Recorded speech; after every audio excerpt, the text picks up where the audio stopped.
pagsunod sa kalooban ng Diyos ay napaka-importanteng bagay sa bawat isang tao na sumasampalataya.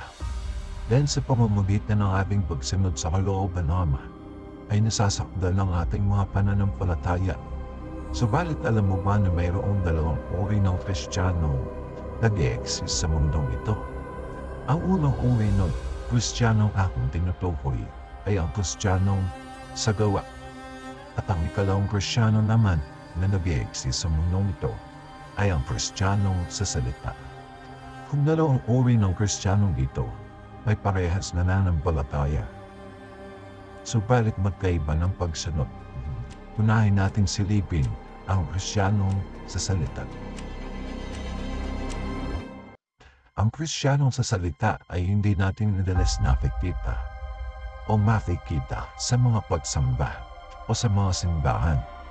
Subalit mas madalas natin silang makikita sa mga inuman, sa mga samuan, sa sugalan, o di kaya ay sa mga bar. Subalit kapag sila ay tinanong mo kung sila ba ay nakakakilala sa ating Panginoon, ang sagot nila ay oo. Naniniwala silang may Diyos, subalit malayo ang kanilang mga puso.